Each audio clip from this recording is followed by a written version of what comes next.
हर हर महादेव। देवादिदेव महादेव जी के चरण में प्रणाम करती हूँ, मेरा प्रणाम स्वीकार हो। माता गौरी पार्वती के चरण में प्रणाम करती हूँ, मेरा प्रणाम स्वीकार हो। गणपति ललनवा के चरण में प्रणाम करती हूँ, मेरा प्रणाम स्वीकार हो।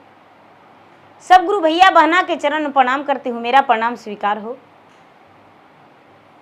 माता और पिताजी के चरण में प्रणाम करती हूँ, मेरा प्रणाम स्वीकार हो। गुरु भाई बहना, मैं एक कथा सुनाने जा रही हूँ। इस कथा को पूरा सुनिए और रहस्य जानिए। हर हर महादेव। गुरु भाई बहना, एक नगर में एक राजा रहते थे और राजा साहब की 5 रानियां थी। एक नहीं, 5 रानियां थी। लेकिन 5 रानियां क्यों थी, ये बात को समझ सकते हैं। राजा का संतान नहीं था और संतान के लिए 5 विवाह भी कर लिए थे, लेकिन उनका संतान नहीं था। राजा बड़े दुखी रहते थे। एक दिन के बात है कि पूरा नगर के लोग राजा से कहने लगे कि ये राजा साहब, आपका संतान नहीं है, आप राज सिंहासन छोड़ दीजिए। राजा राज सिंहासन छोड़ने के तैयार नहीं थे। राजा एक दिन बड़े दुखी थे।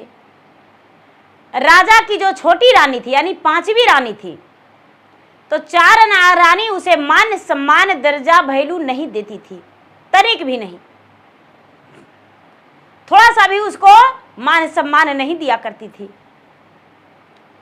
एक दिन के बात है, और ना तो उसके पास राजा साहब को जाने देती थी 4 रानियां मिलके। एक दिन की बात है कि कोई व्रत था, रानी उपवास में थी। छोटी रानी दिन भर के भूखी थी, और दिन भर के जब भूखी थी और 2 दिन पहले से भी भोजन उसे नहीं मिला था। राजमहल के अंदर क्या क्या होता था, राजा को कुछ भी पता नहीं चलता था। रानी, छोटी रानी जो फुलवा थी, वो फुलवा 2 दिन से भूखी थी और उसका व्रत था। वो व्रत करती थी, पूर्णिमा व्रत करती थी। पूर्णिमा के दिन उपासी भूखी थी और चक्कर खा के गिर गई। रानी फुलवा जो है चक्कर खा के गिर गई। राजा की 5वीं रानी। राजा वहीं पर खड़े थे और रानी अपने होशो हवा से खो दी, बेहोश हो गई। राजा अपने गोद में उठाकर उसके बिस्तर पर ले जाके सुला दिए। रानी साहब आंखें खोलिए। रानी का होश नहीं आया। राजा बड़े बेचैन हो गए, डॉक्टर वैद्य को बुलाए। वैद्य जी आकर देखे तो कहते हैं कि इसका हालात जो है एकदम कमजोरी से, शरीर रग रग टूटा हुआ है, इसलिए इसका आराम की जरूरत है और भोजन समय से होना चाहिए। राजा उस पर ध्यान देने लगे और कुछ ही दिन के बाद वो गर्भवती हो गई। गर्भवती हो गई।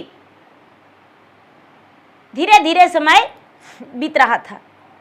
एक दिन के बात है और राजा को फिर से चारों मिलकर अलग कर दी छोटी रानी से। छोटी रानी के पास नहीं जाने देने लगी। एक दिन के बात है कि छोटी रानी बड़ा उल्टी कर रही थी और बड़ी रानी देख ली। बड़ी रानी के शक हो गया।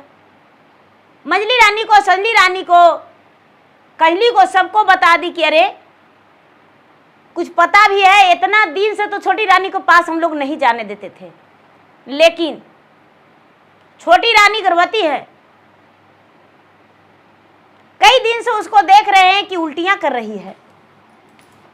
कहती है कि तोरे, ये तो बड़ा दुख की बात है। यदि छोटी रानी का संतान हो जाएगा तो हम लोग चारों जो राज सिंहासन पे बैठे हैं, चारों का घर से निकलना पड़ेगा।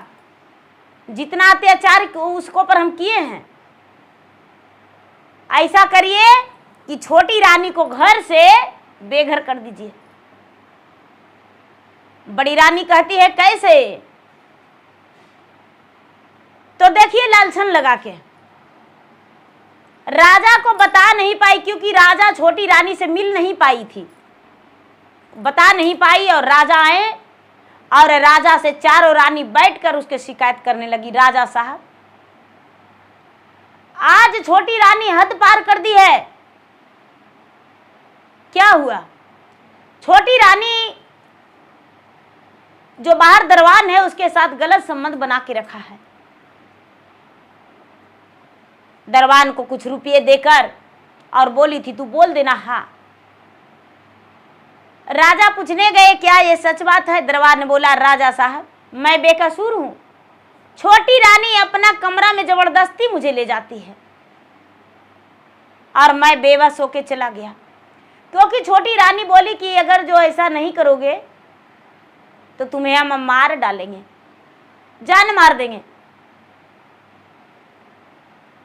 राजा से मरवा देंगे कह के।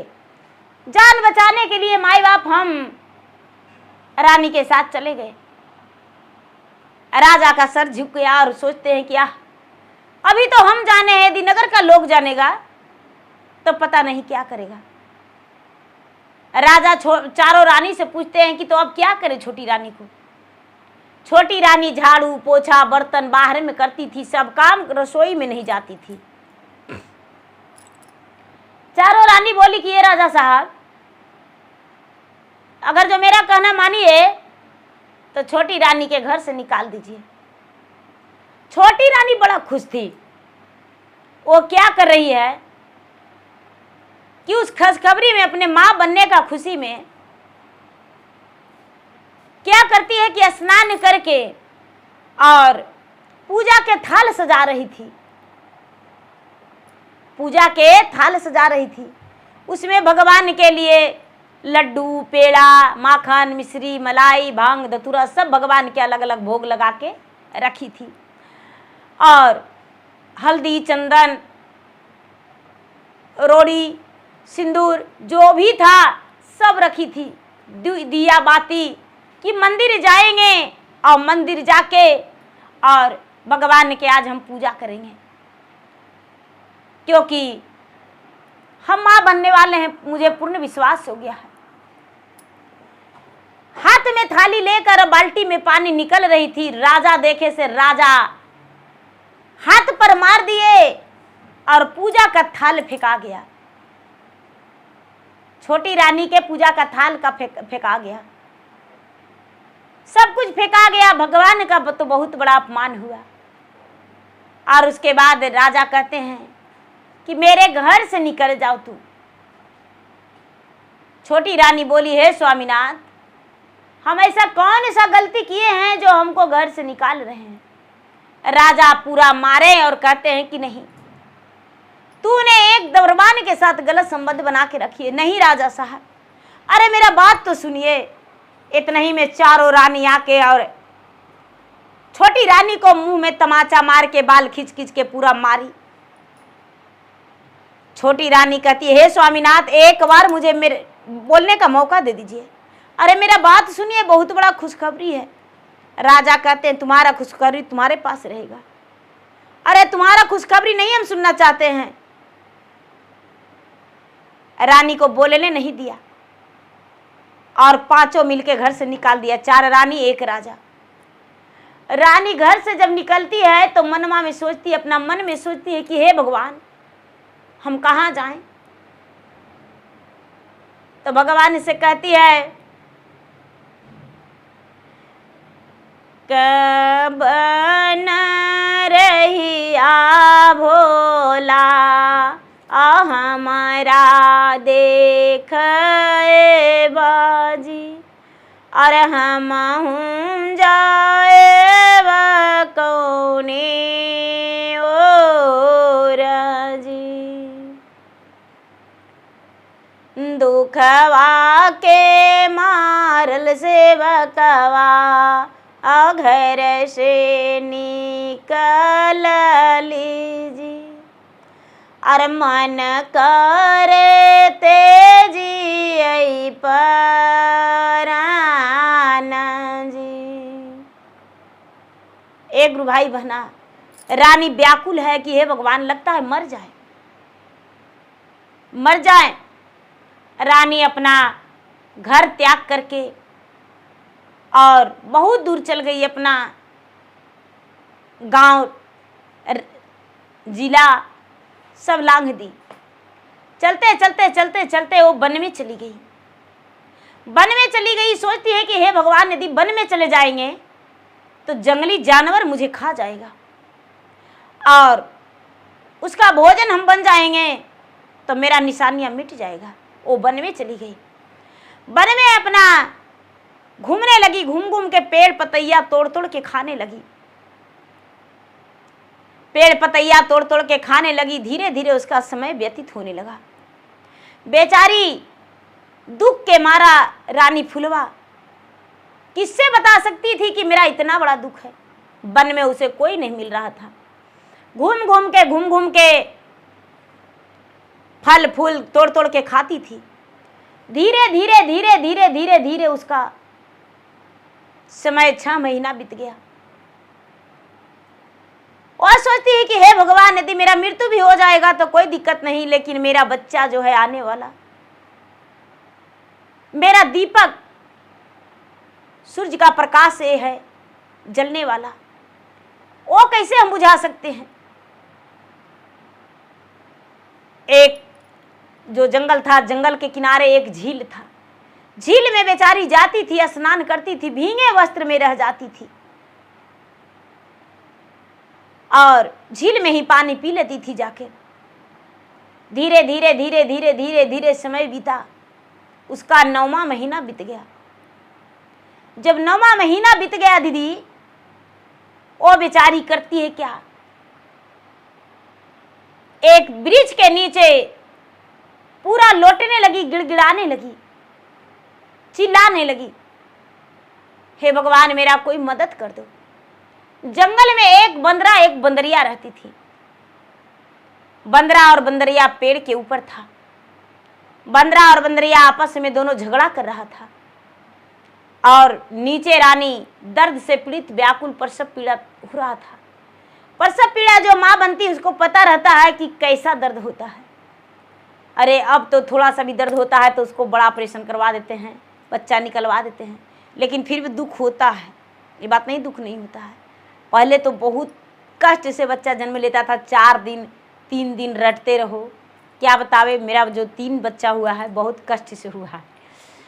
तो क्या होता है दीदी, ये बंदरा और बंदरिया जब लड़ रही थी, आपस में झगड़ा कर रहा था। बंदरा जो है बंदरिया के मार रहा था। बंदरनिया कहती है कि अरे दुष्ट पापी, तुम मुझे मार रहे हो ना, दूसरा पत्नी आएगा ना तो तुम्हें माथा पर लैट्रिन करके चला जाएगा। जैसे उस रानी का हाल हुआ। बेचारी छोटी रानी, 4 गो पहले रानी है, देखो चारों मिलके इसको पर लालछन लगा दिया है, ऐसे घर से निकाल दिया है और बेचारी हर दर्द के सहते हुए अब वन में आ गई है। जंगल में फल फूल खाती है और अपना समय बिताती है। देखो उसका प्रसव पीड़ा हो रहा है, उसका कोई संभालने वाला नहीं है, लेकिन बेटा जन्म लेगा। अब बंदरा देखा तो कहता रे रे रे तू कैसा स्त्री हो, भाषण कर रही हो, जाके उसका देखो, जाके उसको संभालो, उसका मदद करो, तुम एक स्त्री का जाती हो। और बंदरा मुंह फेर लिया। बंदरनिया जो थी दीदी नीचे उतरी वृक्ष से और जाके कहती है कि हे बहन, तुम्हें बहुत दर्द हो रहा है ना, शांत रहो। बंदरनिया अपना जान भर उसका प्रसव करवाने में मदद की और जब प्रसव करवाने में मदद की दीदी तो उसका लड़का जन्म लिया। रानी फुलवा देखी बेटा को, बड़ा खुश हो गई, बड़ा खुश हो गई कि चलो मेरा बेटा जन्म लिया है। लेकिन अब बेटा के पहनाने के लिए उसके पास एक सूत भी नहीं था। क्या पहनाती? बंदरनिया के कहती है कि हे बहन, तू मेरा सखी हो, हम तो 8 महीना से जंगल में रह रहे, लेकिन एक चिड़िया से भी दर्शन नहीं हुआ था। लेकिन तुम मेरा भगवान बन के आई हो, तुम मेरा सखी हो।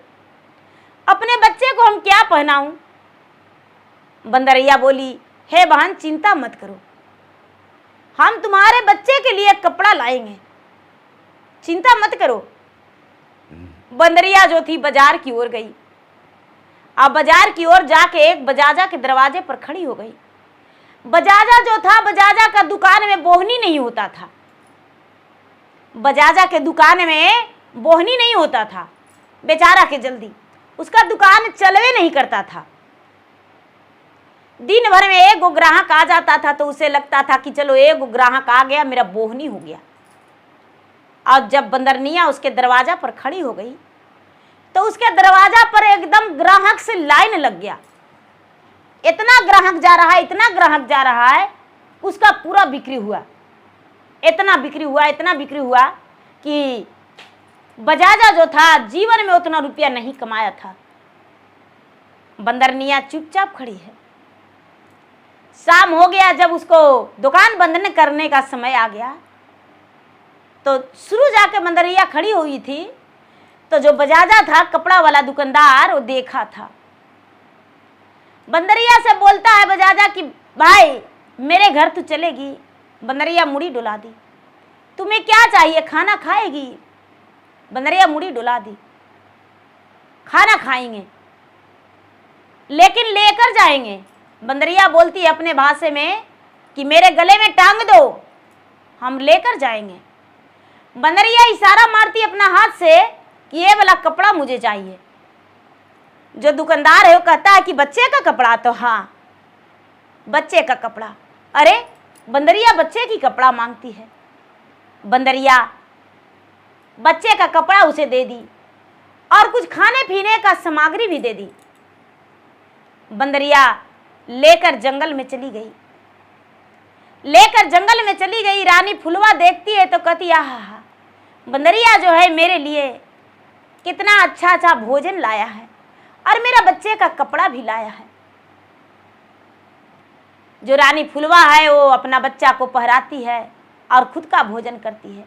अब क्या करती है दीदी बंदरिया? प्रतिदिन जंगल से बाजार जाने लगी।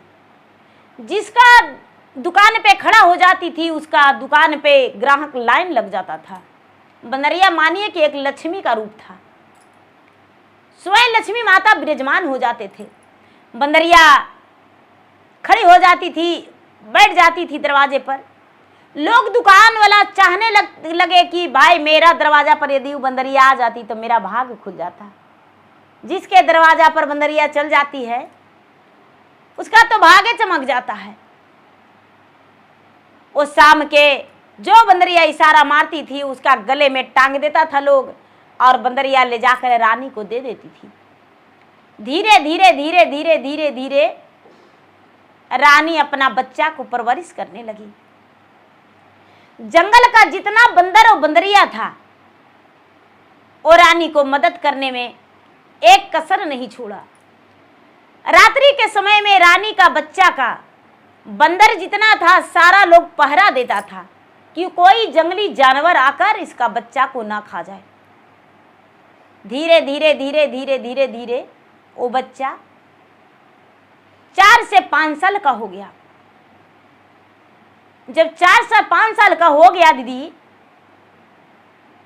तो बंदरिया तो किसी चीज का दुख नहीं होने दे रहा था। रानी सोचती है कि जंगल में रह के यदि बच्चा की क्या शिक्षा देंगे, क्या पढ़ाएंगे। रानी पढ़ी लिखी थी। बंदरिया से कहती है कि इसके लिए कॉपी कल पेंसिल चाहिए। बंदरिया वो भी ले जाके दी। रानी अपना बच्चा को पढ़ाने लगी, शिक्षा दीक्षा देने लगी। एक दिन के बात है कि बंदर और बंदरिया आपस में बात करता है कि रानी को तो इस जंगल में हम रख रहे हैं, लेकिन ये बच्चा के हक हम कहां से देंगे? बच्चा के तो अपना घर जाना होगा हक के लिए ना। बच्चा के यदि हक नहीं मिलेगा तो ये बेचारा क्या करेगा, इसको शादी ब्याह नहीं होगा, घर दुआर नहीं, रानी का तो जीवन जंगल में बीत जाएगा, लेकिन ये बेचारा भीख मांगेगा एक राजा का बेटा होके। इसको हक दिलाने में हमें मदद करना चाहिए। बंदर और बंदरिया सब आपस में बात किया। गुरु भाई बहना, उस दिन एक जंगल में राजा शिकार करने को लिए आए, और जब शिकार करने को लिए आए, शिकार कर रहे थे, बेचारी रानी बंदर के बीच में अपने बच्चा को लेकर बैठी हुई थी। राजा शिकार जो करते थे वो बंदर के झुंड देखकर अपना कमान को चला दिए, और रानी राजा को कमान को अपना हाथ पर रोक ली, बंदर को घायल नहीं होने दी, अपना हाथ पे रोक ली। रानी का हाथ से रक्त गिरने लगा, एकदम मूसलाधार गिरने लगा। रानी दर्द से पीड़ित होकर चिल्लाने लगी, अरे बाप रे, मेरा जान बचा लो, कौन पापी दुष्ट मेरा हाथ में मार दिया, बाण तीर मार दिया है। अरे भाई, उसे दिखता नहीं है जो मनुष्य को भी मार डाला, कैसा राक्षस से क्या मुझे भोजन करेगा। जो राजा शिकारी शिकार करने गया था वो देखा, अरे बहन मुझे क्षमा कर दीजिए, ये पूरा जंगली जानवर के बीच में आप क्या कर रहे हैं। बेचारी रानी बोली क्या कहूं भैया, मैं भटक गया हूं, मेरा जो यादें है मुझे समझ में नहीं आ रहा, मेरा घर कहाँ है, मुझे कोई पता नहीं, और मैं इस वन में आ गई हूं, और 6-7 साल से लगातार इसमें रह रही हूं, वन में बांदर के बीच में, जंगली जानवर के बीच में, मेरा कोई नहीं, मैं बेसहारा हूं। राजा कहते हैं कि हे बहन, तुम मेरा बहन हो और मैं तुम्हारा धर्म का भाई हूं, क्या तुम मेरे साथ चलेगी।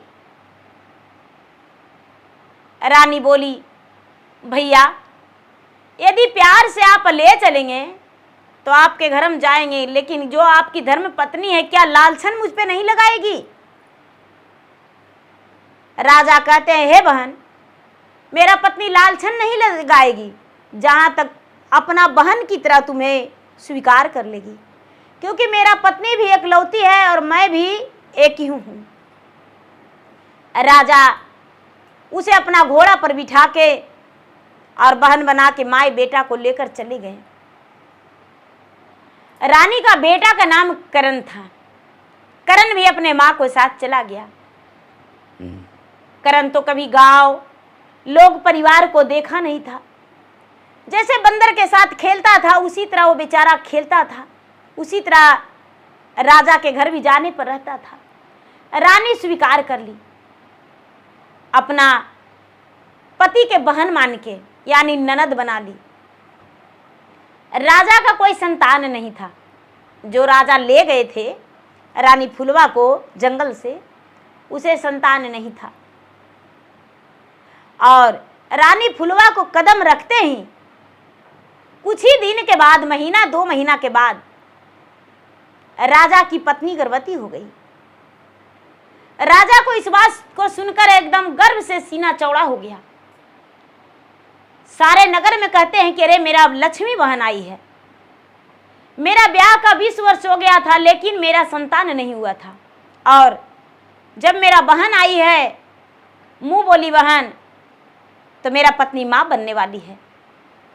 राजा तो कहाँ उठाओ कहाँ बैठाओ ये फुलवा को करने लगे। जो जीवन में सुख नहीं मिला था फुलवा को, वो सुख उसका मुंह बोली भाई दिए। बेचारी फुलवा जो थी एक बुढ़िया की बेटी थी, जो बुढ़िया थी उसका कोई नहीं था, एक फुलवा ही थी, और राजा को जरूरत था पत्नी का, क्योंकि संतान नहीं था, इसलिए राजा ब्याह कर लिए थे, गरीब घराने से थी। अब तो आओ भगत खूब होने लगा रानी फुलवा को। धीरे धीरे धीरे धीरे धीरे धीरे समय बीता तो जो राजा थे गुरु भाई बहना, फुलवा के पति जिनका 5 रानी थी,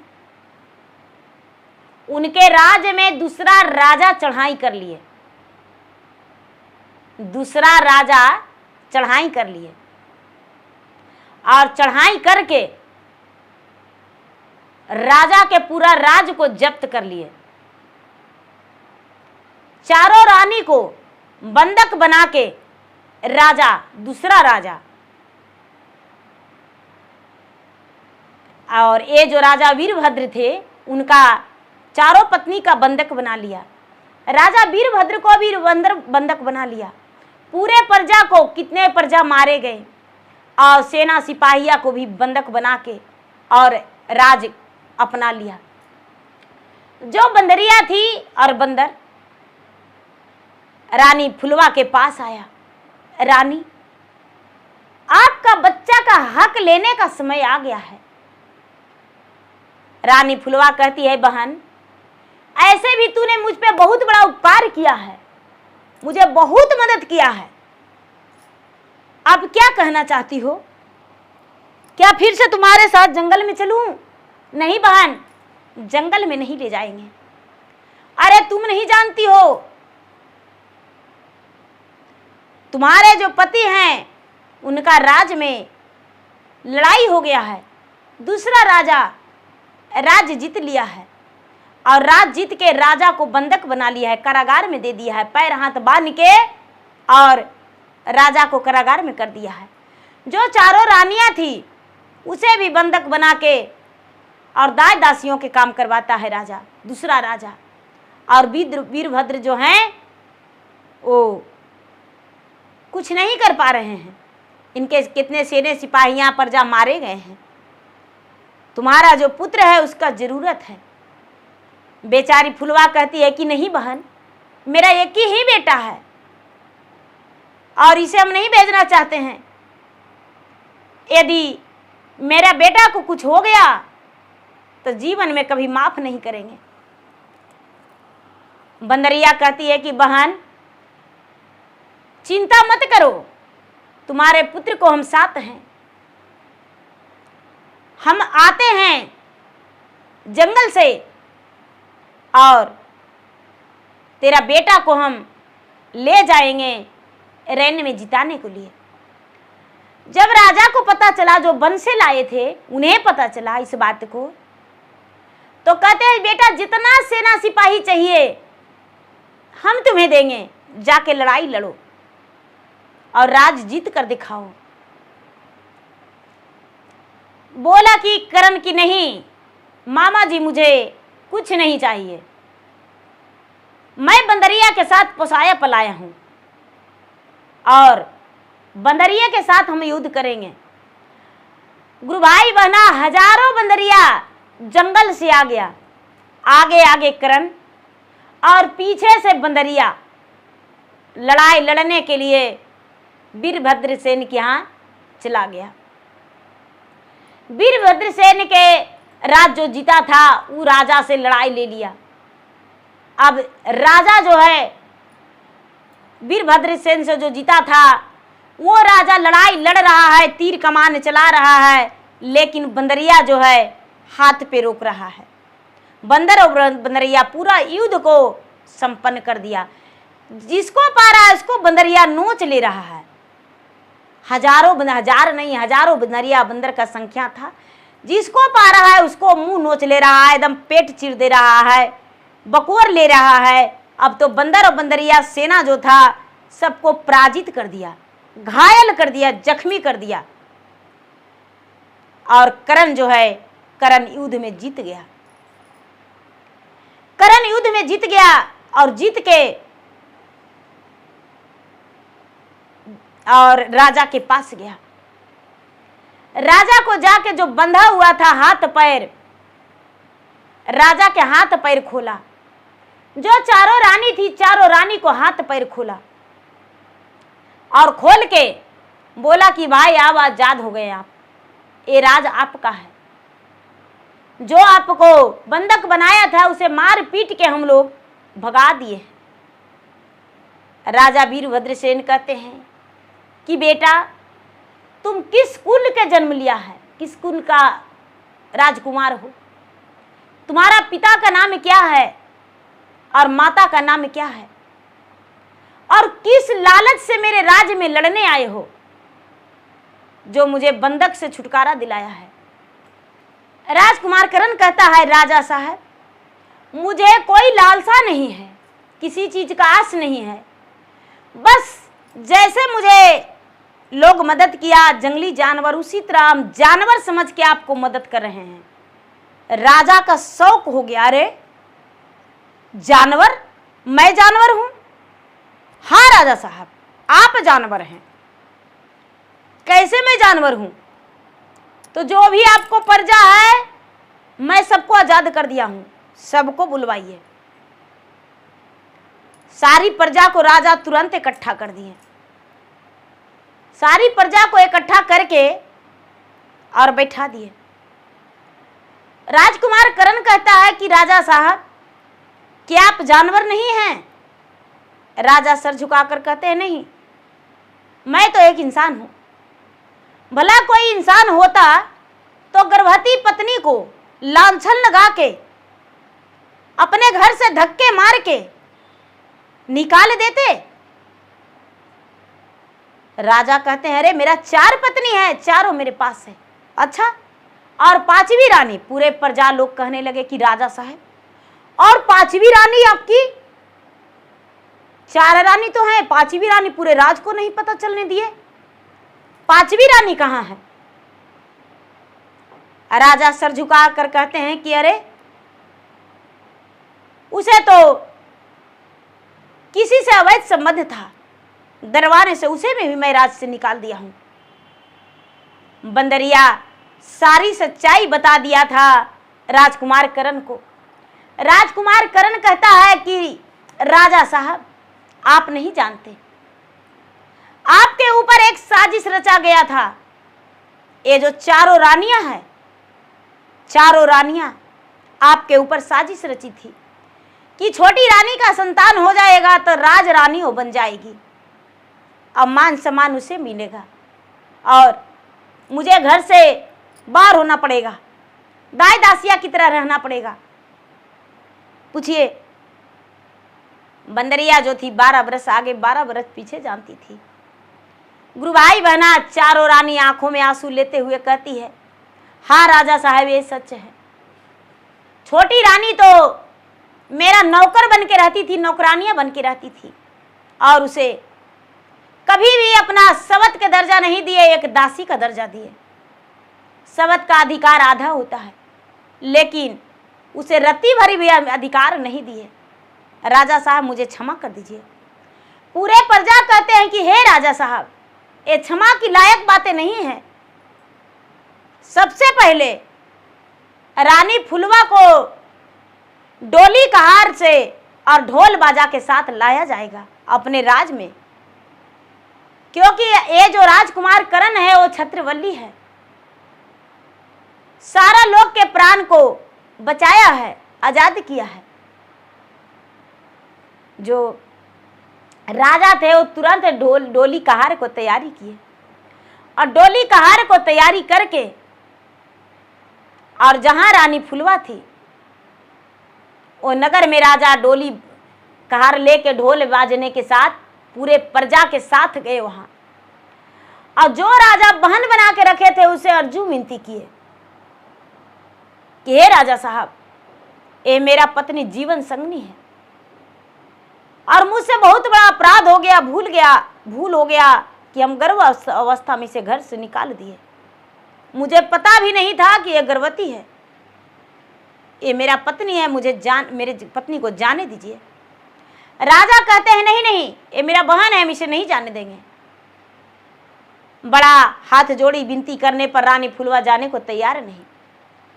बंदरिया बोली, इशारा मारी कि बहन मौका है, चल जाओ, तेरा बेटा को राजपाट और घर और पिता सब कुछ मिल जाएगा। रानी फुलवा डोली में बैठ गई, आगे आगे ढोल बाजा और राजा खुद को कहार बन गए, कंधा लगा लिए, खुद को कहार बन गए। एक तरफ बेटा करण और एक तरफ राजा, और रानी फुलवा डोली में बैठी हुई अपने राज में, वीरभद्रसेन के राज में, राजमहल के अंदर चली गई। चारों जो सवत थी चारों आरती उतारी कि मेरा सवत आई है। जब रानी फुलवा महल के अंदर गई है, राजा जो है बहुत स्वागत किए, अपने रानी से क्षमा मांगे और उसके बाद रानी फुलवा को कहते हैं राजा वीरभद्रसेन कि हे महारानी, इस पूरे राज को आप राजमाता हैं और इस राजमहल का आपका भार सौंपा गया है। राजमहल में आप राजरानी हैं, आप राज वस्त्र पहनिए और राज का सुख भोगिए। रानी फुलवा कहती है महाराज, मैं तो 8 वर्ष जंगल में बिताया, ये 4 रानियां के कारण, तो क्या ये 4 रानी को कुछ नहीं बनता है? कोई सजा नहीं मिलेगा, कोई दंड नहीं? राजा कहते हैं कि आप जो कहेंगे वही होगा। राजा की बात सुनकर रानी बोली फुलवा बंदरिया से कि बोलो मेरा बहन, क्या सजा इन्हें होना चाहिए? बंदरिया बोली, हे राजन, बस इतना ही सजा है, आप ये 4 रानी को राजमहल के अंदर नहीं जाने देंगे, क्योंकि मेरा करण बबुआ के कभी भी ये दुख पहुंचा सकती है और मैं अपना करण बबुआ को अपने हाथों से पोसा पाला और उसे कपड़ा जितना खर्च था सब हम बाजार से मेहनत कर कर के ला के दिए एक बंदरिया होके, और इसका माँ हम बने जंगली जानवर होके, और आप पिता होके भी अपना घर से निकाल दिए थे, पति होके भी निकाल दिए थे। इसीलिए 4 रानी को आपको त्याग करना होगा, कभी 4 रानी से आप बात नहीं करेंगे। राजा स्वीकार किए बंदरिया की बात सुनकर। सारी प्रजा हाँ हाँ हाँ हाँ बोले, हाँ यही होना चाहिए। राजा 4 रानी को त्याग कर दिए और कसम खा लिए कि हम 4 रानी से कभी बात नहीं करेंगे। राजा की 4 रानी घर से बाहर हो गई, उसके लिए 2 कमरे बनवा दिया गया। 4 रानी उसी में रहने लगी। घर में बाहर में गाय गौशाला, सानी पानी, गोबर गोईठा करने लगी, नौकर की तरह रहने लगी और फुलवा रानी फुलवा जो थी सुखी जीवन बिताई। तो एक समय में दुख हुआ और एक समय में सुख भी हुआ। तो देखिए गुरु भाई बहना, दुख से घबराना नहीं चाहिए और सुख में ज़्यादा नितराना नहीं चाहिए। तो गुरु भाई बहना, मेरा वीडियो अच्छा लगे तो मेरा वीडियो का लाइक करें, शेयर करें। चैनल पर यदि नए हैं तो चैनल का सब्सक्राइब करें, बेल आइकन घंटी को दबाएं, जो कि मेरा वीडियो का नोटिफिकेशन सबसे पहले आपके पास जाए, आप मेरा वीडियो सुन सके। कमेंट बॉक्स में हर हर महादेव, जय श्री गुरु जरूर लिखें। धन्यवाद। हर हर महादेव, घर घर महादेव। एक बार प्रेम से बोली शंकर भगवान की जय।